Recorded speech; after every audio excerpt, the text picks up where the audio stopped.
72 గంటల్లోనే ఫోన్లోని అద్భుతమైన జ్యోతిష్య పరిష్కారం చూపిస్తారు. నమ్మండి, నమ్మకపోండి, ఇది నిజం. శ్మశాన కాళి రుద్ర చౌడీదేవి ఆరాధకులు నంబర్ 1 వశీకరణ స్పెషలిస్ట్. గురూజీ మనిషి పుట్టుక నుండి చనిపోయే వరకు వచ్చే అన్ని క్లిష్టమైన సమస్యలకు పరిష్కారం ఇక్కడ లభిస్తుంది. విద్య, ఉద్యోగం, వ్యవహారం, స్త్రీ ప్రేమ, పెళ్లి, సంతానం, స్త్రీ పురుష వశీకరణం, భూవశం, భార్యాభర్తల కలహాలు, కోర్టు సమస్యలు, విడాకుల సమస్యలు, చేతబడి, అప్పుల బాధ, ఇంకా మీకు ఎలాంటి సమస్యలు ఉన్నా 72 గంటల్లోనే శాశ్వత పరిష్కారం చేయబడును. శ్రీ గురుభ్యో నమః. శ్రీ మహాగణాధిపతయ నమః. శ్రీ మహాసరస్వత్యై నమః. హరి ఓం శ్రీమాత్రే నమః. మనకు ఈ విశ్వావసునామ సంవత్సరంలో ముఖ్యంగా శని మార్చి 29న మీనరాశిలో సంచారం జరిగింది. ఈ 29వ తారీఖు సంచారం జరిగిన తర్వాత మళ్ళీ వక్రగమనంతో రేపు జూలై 13వ తారీఖు నుంచి మనకు వక్రగమనంలో శని సంచారం చేస్తున్నారు. ఇలా వక్రగమనం సంచారం జరుగుతున్న సమయానికి ముందరే, అంటే ఇంకొక నెల ఉండంగానే మనకు అనేక వైపరీత్యాలు జరిగాయి. దానిలో అంతర్భాగంగా విమానయాన ప్రమాదము, అట్లానే విపరీతమైనటువంటి జన నష్టము, ప్రాణ నష్టము, యుద్ధ భీతులు జరుగుతున్నాయి. అంటే ఎప్పుడైనా శని వక్రగమనం జరిగినా లేదా శని ఇంకో రాశించి మారుతున్నప్పుడు సమయంలో కనీసంగా ఆయన ఇంపాక్ట్ అనేది ఒక 6 నెలలు 3 నెలలు ముందర నుంచే ప్రారంభమవుతుంది. మినిమం 6 నెలలు కానీ 3 నెలల ముందు నుంచి ప్రారంభమవుతుంది. వ్యక్తిగత జాతకంలోనైనా కూడా తన యొక్క జన్మ జాతకంలో అయినా కనీసం ఒక 3 నెలల నుంచే ప్రారంభమవుతుంది. అట్లాగే మనకు ఈ రాబోయేటువంటి జూలై మాసంలో ఈ యొక్క 13వ తారీఖు ఏదైతే వక్రగమనం ప్రారంభమవుతుందో శని, ఈ వక్రగమనం వల్ల కొన్ని రాశుల వారికి శుభము, కొన్ని రాశులకు అశుభము, కొన్ని రాశుల మధ్యస్థ ఫలితాలు ఉన్నాయి. అలానే శని వక్రగమనం వల్ల ఇక్కడ ఏం జరుగుతుందయ్యా అంటే ముఖ్యంగా ఆల్రెడీ మనకు సింహంలో కుజకేతువులు సంచారం చేస్తున్నారు. ఈ కుజకేతుల సంచారం దృష్టి, కుజుడి యొక్క దృష్టి అష్టమ దృష్టి అయినటువంటి శని మీద పడుతుంది. అట్లాగే సప్తమ దృష్టి కూడా కుజుడికి ఉంది. ఇక్కడ మళ్ళీ కూడా మనం చూసుకోవాల్సినటువంటి ఆస్పెక్ట్ ఇంకోటి ఏముండా దృష్టి అంటే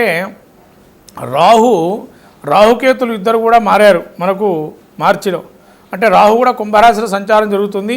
రాహు దగ్గరగా శని ప్రవేశిస్తున్నాడు మళ్ళీ వెనక్కి. అంటే వర్కమాగ్రహంలో శని యొక్క డిగ్రీలు ఎక్కడో దగ్గరున్న డిగ్రీలోకి వెళ్తున్నాడు. అంటే రాహుకి దగ్గరగా ఉన్న డిగ్రీలకు మళ్ళీ ప్రవేశిస్తున్నాడు. ఇలా ఎన్ని నెలలు ఉందంటే నవంబర్ 28వ తారీఖు వరకు ఉంది. అంటే దాదాపు మనకు ఒక 6 నెలల కాలం అనుకోండి. ఇలా 6 నెలల నుంచి 5 నెలల కాలంలో 5 నెలల కాలం ఉంటుంది. ఈ 5 నెలల కాలంలో మనకు వక్రగమనం వల్ల కొన్ని రాశులకి శుభఫలితాలు మళ్ళీ ప్రారంభమవుతున్నాయి పునః. అంటే అవేమేం రాశులు, వాటి ప్రభావాలు ఏంటి, మళ్ళీ యొక్క కుజుడి యొక్క దృష్టి శని మీద పడటం, లేదా శని యొక్క దృష్టి పరస్పర వీక్షణ, ఏదైతే శని కుజులు పరస్పర వీక్షణ ఉందో ఇక్కడ అది కూడా కొంత మంచి చెడు ఫలితాలకు సంకేతంగా. ముఖ్యంగా వాహన ప్రమాదాలు, యుద్ధ బేరీలు ఎక్కువగా ఉండే ప్రయత్నపూర్వకంగా జరిగే అవకాశాలు ఉన్నాయి. అట్లానే దక్షిణాది దేశాలకి అరిష్టంగా చెప్పబడింది. అట్లానే ఉత్తర ప్రాంతాల్లో ఉండే దేశాలకి ఇవి అరిష్ట యోగంగా చెప్పబడింది. కాబట్టి ఇటువంటి దేశాలు ఏవైతే ఉన్నాయో దక్షిణ ఉత్తర దేశాలకి ఇటువంటి వైపరీత్యాలు అనేకం జరిగి మళ్ళీ ప్రాణ నష్టము, జన నష్టము, అట్లనే ఆస్తి నష్టాలు ప్రత్యేకంగా జరిగే అవకాశాలు ఉన్నాయి. కాబట్టి చాలా జాగ్రత్తగా ఈ వక్రగమనం అనేటువంటి శని ఏదైతే ఉందో కొంతమందికి ఆరోగ్య నష్టము, కొందరు ధన నష్టము, కొందరు ప్రాణ సంకటము, కొంతమందికి మంచి శుభయోగాలు కూడా జరుగుతాయి. శుభయోగం ఏం జరుగుతుందయ్యా, చెడు అయితే చెప్పారు. శుభాలు ఏంటంటే నూతనమైనటువంటి కార్యక్రమాలు ఏవైతే ఉంటాయో స్థిరాస్తి వివాదాలు కానీ, భూ తగాదాలు కానీ, భూ సమస్యలు కానీ, సెటిల్మెంట్స్ కార్యక్రమాలు కానీ, తర్వాత వీటికి సంబంధించి ఏవైతే ఉంటాయో అవన్నీ సఫలీకృతమయ్యే అవకాశాలు ఉన్నాయి. అంటే భూ సమస్యలు పరిష్కారం అవుతాయి. అలానే మీ అంతర్గతంగా కావచ్చు, బహిర్గతంగా ఉండే శత్రుమూర్తులు ఎవరైతే శత్రువులుగా భావన చేసేవాళ్ళు ఓటమిని అంగీకరించి పాదాక్రాంతం కావటం అటువంటి జరిగే అవకాశాలు వ్యక్తిగతంలో కావచ్చు, దేశగోచారంలో కానీ కొంతవరకు ఈ యొక్క పరిస్థితులు ఏర్పడుతున్నాయి.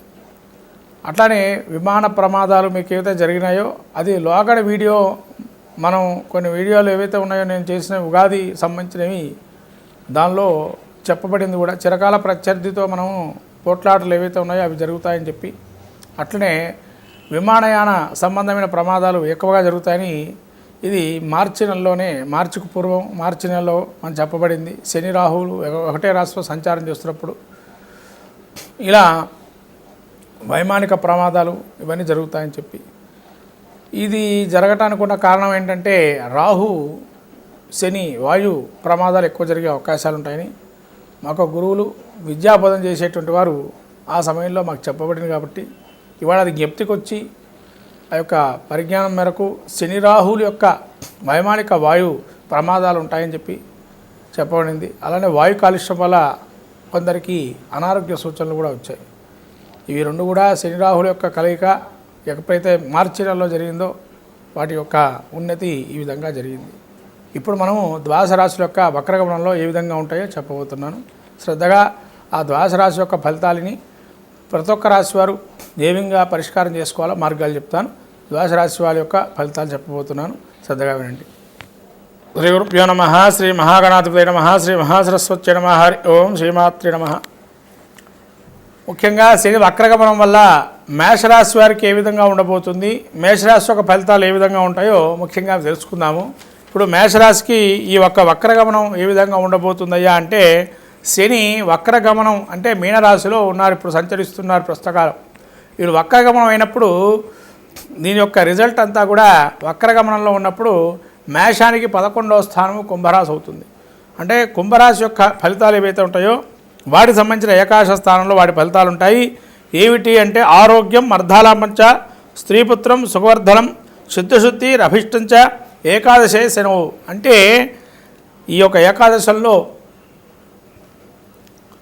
అందులో ఏదైతే ఉందో మనకు ఈ శని యొక్క అనుగ్రహం మేషరాశి వారికి మళ్ళీ తిరిగి రాబోతుంది. దీర్ఘకాలికమైనటువంటి గ్రహాలు యోగాన్ని ఇస్తాయని చెప్పంటాం. కాబట్టి ఈ ఏకాదశంలో సంచారం చేస్తున్న సమయంలో ఆరోగ్యాన్ని ఇస్తాడు, పనే పునః ధనలాభాన్ని ఇస్తారు, అట్లానే సంతోషము, అలానే సత్సంతాన సౌభాగ్యాలు ఇచ్చే అవకాశం కూడా ఉంటుంది.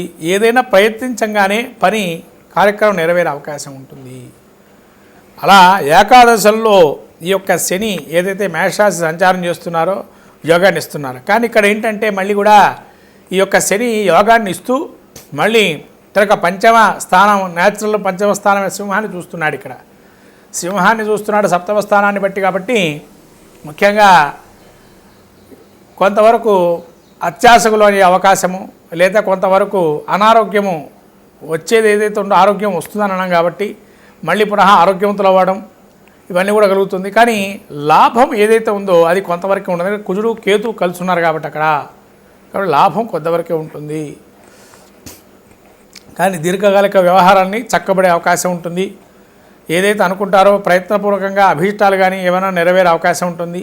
ఇక్కడితోని నా సమస్య పరిష్కారం కలిగింది అని ఒక మనస్సులో ఒక చింతన ఏదైతే ఇప్పటివరకు పడుతున్నారో ఆ సమస్యకు పరిష్కార మార్గం ఈ యొక్క నవంబర్ లోపల మీకు జరుగుతుంది. అంటే ఈ జూలై నుంచి నవంబర్ మాసంలో యోగాన్ని ఇస్తూ పునః మళ్ళీ శుభాలు జరిగే అవకాశం ఎక్కువగా ఈ యొక్క మేషరాశి వారికి ఉంది అని చెప్పబడుతుంది. ఈ యొక్క ఫలితాలు ఇంకా అద్భుతంగా పొందాలి అంటే నిత్యము కూడా విష్ణు సహస్రనామం పాలన ఉండడం వల్ల మంచి ఫలితాలు ఉంటాయి మేషరాశి వారికి. మొత్తం మీద ద్వాదశ రాశుల ఫలితాలు చూసినట్టయితే శని వక్రగమనం వల్ల ఏ రాశుల వారికి బాగున్నాయంటే ధనుస్సు రాశి వారికి యోగప్రదంగా ఉంది, అలానే మేషరాశి వారికి యోగప్రదంగా ఉంది, అలానే కన్యారాశి వారికి యోగప్రదంగా ఉంది. ఈ విధంగా ఈ 3 రాశుల వారికి చాలా యోగాన్ని ఇస్తున్నాడు శని. ఈ 3 రాశుల వారి శని వక్రగమనం అద్భుతంగా యోగిస్తుంది. కాబట్టి ఈ 3 రాశుల వారు చాలా అద్భుతంగా ఉంటుంది. ఎవరైనా అవయోగాలు ఉన్నవారు తిరునల్లార క్షేత్రం కుంభకోణంలో శనిక్క క్షేత్రానికి వెళ్ళి అభిషేకం చేసుకోవటం, అట్లానే మనకి శని సింగనాపూర్ కానీ మనకు దగ్గరలో ఉండే శనేశ్వర దేవాలయాలు అనేకం ఉన్నాయి, వాటిలో అభిషేకాలు నిత్యం కూడా చేసుకోవటం, ప్రతి వారం కానీ ప్రదక్షిణాలు చేయటం, అలానే శని భగవానుడికి నువ్వులు దానం చేయటం ఆ విధంగా నువ్వులు, ఆయనకి ఇష్టమైనటువంటి నువ్వుల పదార్థాలు భోజనంలో పెట్టడం, అలాగే వస్త్రాలని దానం చేయటం, సేవకా వృత్తిలో ఉండేటువంటి వారికి కొంత మీ అంతు సహాయం చేయటం, ఎవరైనా సేవకులుగా పనిచేస్తున్నారు మీ యొక్క ఆర్గనైజేషన్లో అంటే వాళ్ళకి ఏదైనా మనం సహాయం చేయటం, అట్లానే నిత్యము కూడా ఇల్లంతా క్లీన్గా ఉండటం, అంటే నీట్గా పెట్టాలి. అశుభ్రతంగా ఉంటే శని తాండవిస్తాడు అని అంటారు. అట్లనే ఇనుప ముక్కలు కానీ ఇనుమ సామాన్లు పనికిరాని ఉంటే అవి తీసేయటం, ఇవన్నీ చేస్తే శని ప్రీతిగా బాగుంటుంది. అంటే పాత సామాన్లు లాంటివి ఏవైతున్నాయో అవన్నీ కూడా తీసేయాలి. స్క్రాప్ లాగా ఉండే సామాన్లు తీసేస్తే కూడా శని యోగప్రదంగా మారతాడు. కాబట్టి అలానే మీ దగ్గర ఉండే నవగ్రహ దేవాలయాలకు వెళ్ళి దేవాలయంలో స్వామివారికి అర్చన చేసుకోవడం, అభిషేకం చేసుకొని ప్రదక్షిణాలు చేయటం, లేదా మీరేమైనా హోమాలు, నవగ్రహ హోమాలు లాంటివి చేసుకోవటం, లేదా అఘోర పాశుపతం కానీ తైలాభిషేకం చేయడం కానీ, ప్రదోషకాలంలో శివుడికి అభిషేకం చేయటం కానీ, విష్ణు సహస్రనామ పారాయణం చేయటం కానీ, వెంకటేశ్వర స్వామికి తులసిమాల సమర్పణ చేయటం కానీ, బిల్వదళాలతో శనేశ్వరుని ఆరాధన చేయటం కానీ, ఇవన్నీ చేస్తే కనుక శనేశ్వరుడి ప్రీతికి చాలా అద్భుతంగా రాణిస్తారు. ఇవన్నీ చేసుకోండి. ద్వాదశ రాశి వాళ్ళు రాబోయే 5 నెలల పాటు ఆ యొక్క ప్రకృతి వైపరీత్యాలు కానీ, లేదా దుష్పరిణామాలు ఏవైతే ఉన్నాయో, ప్రాణ నష్టం, ఆస్తి నష్టం, ధన నష్టం లాంటివి జరిగే అవకాశాలు ఉంటాయి. అవన్నీ కూడా నష్టం మనం ఎంతవరకు కూడా మానవాళికి ఉపయోగ విధంగా ఉండాలి, కానీ మానవాళికి కొన్ని వ్యతిరేకంగా మనం చేసేటువంటి క్రియలే ఉంటాయి. ఎందుకంటే మనం చెట్లు సరిగ్గా పెంచటం లేదు, వాటి వల్ల ప్రకృతి వైపరీత్యాలు రావటం, మానవ తప్పిదాలు కూడా కొన్ని ఉండటం, ఇవన్నీ కూడా సహజంగా ఆ యొక్క కలిగి పురుషుడు యొక్క ప్రభావంతో జరుగుతుంటాయి.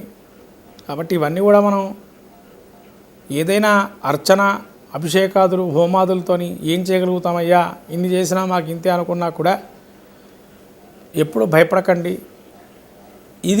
ఇవి చేసుకోవటం వల్ల రాబోయే విపత్తుల నుంచి మీరు కొంతవరకు బయటపడే అవకాశం ఉంటుంది.